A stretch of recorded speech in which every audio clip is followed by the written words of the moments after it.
जय श्री कृष्णा। आज हम एक रोचक कथा सुनेंगे। तो आइए श्रवण करते हैं। एक गांव में एक जवान लड़का रहता था और वो अपने आलसपन और काम चोरी के लिए मशहूर था। सभी गांववासी उसे आलसी कहकर ही पुकारते थे, क्योंकि वो पूरे दिन एक पेड़ के नीचे पड़ा रहता और लेटे लेटे वो अपने भविष्य के बारे में सोचता रहता और अच्छे अच्छे सपने देखता था।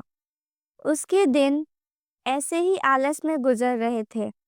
लेकिन एक दिन उस गांव में एक साधु आए, जो कि अगले 3 दिनों तक उसी गांव में ठहरने वाले थे। वो दिन भर लोगों से चंदा मांगा करते और लोगों को उपदेश देते और रात में गांव के बाहर बने मंदिर में आराम करते। वो साधु जब भी दान लाने जाते और रात को वापस आते, तो वो साधु हर बार उस जवान लड़के को उसी पेड़ के नीचे लेटा हुआ पाते।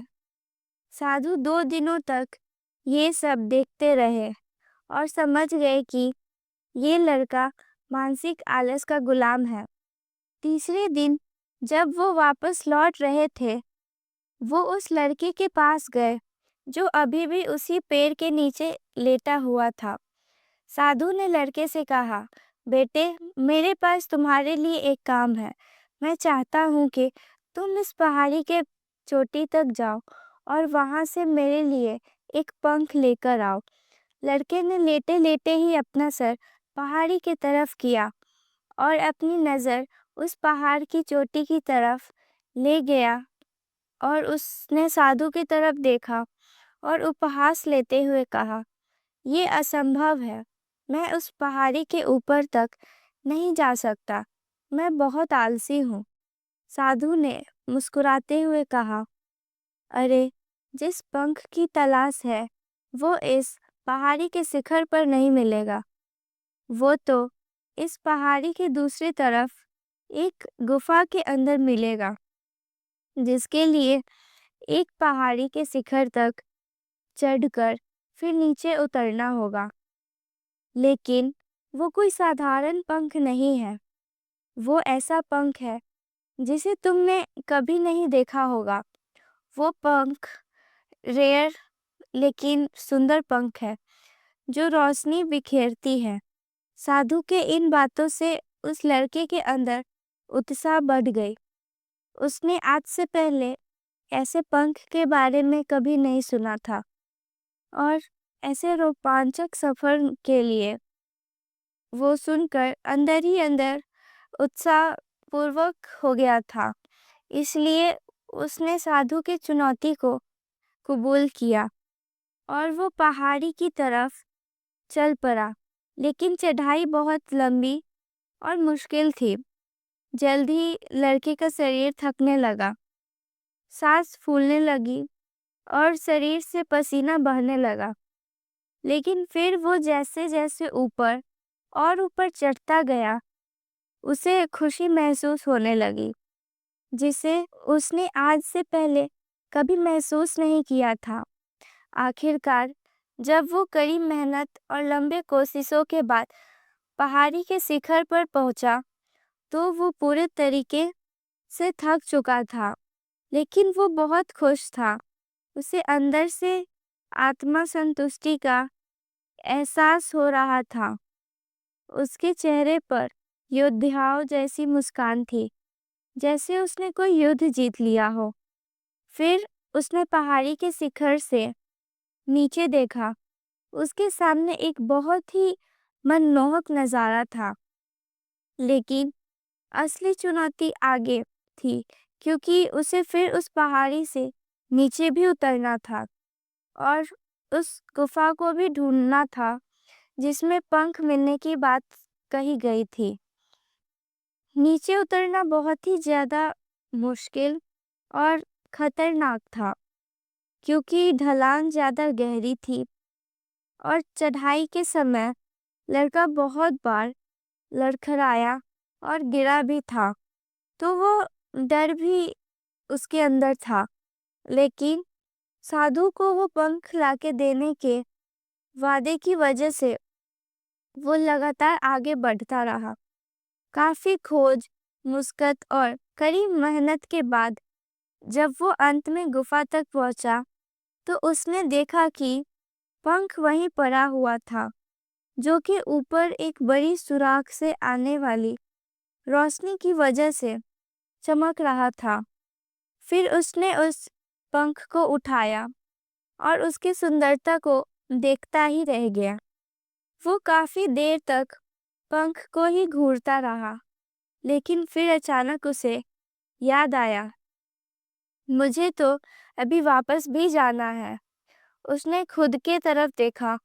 वो पूरी तरह से थक चुका था और वो चिंता में पड़ गया कि वो पहाड़ से कैसे उतरेगा और वो साधु तक पंख कैसे पहुंचाएगा। एक पल के लिए उसने हार मानने के बारे में सोचा, लेकिन उसे वो खुशी और गर्व की भावना की याद आ गई जो उसने पहाड़ी के शिखर पर पहुंचकर महसूस किया। उसे एहसास हुआ कि उसके अंदर इस सफर को दोबारा पूरा करने की ताकत और मजबूती है। वो दोबारा पहाड़ी पर चढ़ने लगा। उसके मांसपेशियों में दर्द हो रहा था और कमजोरी की वजह से पैर कांप रहे थे, सांस फूल रही थी।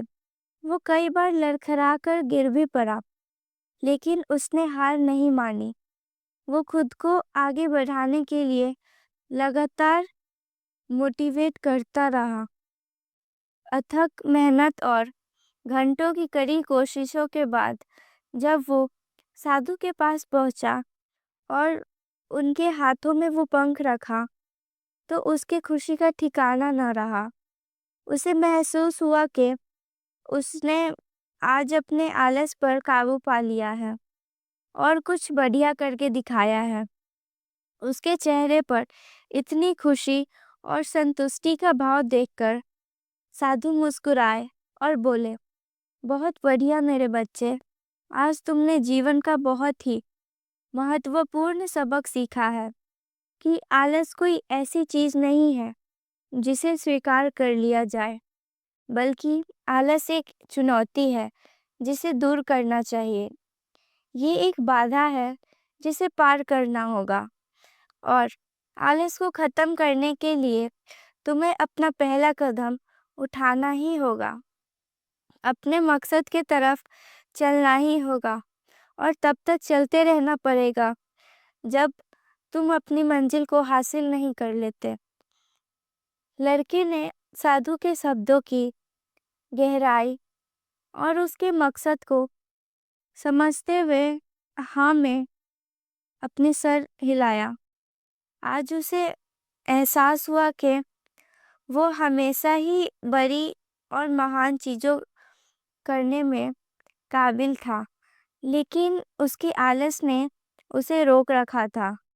अब वो जानता था कि उसके पास अपने रास्ते में आने वाले किसी भी बाधा को दूर करने की ताकत और मजबूती है।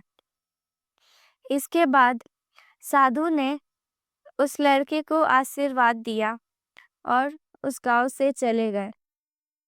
इस कहानी से हमें यह शिक्षा मिलती है कि हमें अपने जीवन में कभी भी आलस्य नहीं करना चाहिए, नहीं तो हम कभी भी अपने लक्ष्य न प्राप्त कर सकेंगे। ऐसी ही रोचक कथाओं का आनंद लेने के लिए आप हमारे चैनल को लाइक, शेयर एंड सब्सक्राइब करें और कमेंट में जय श्री राधे लिखना ना भूलें।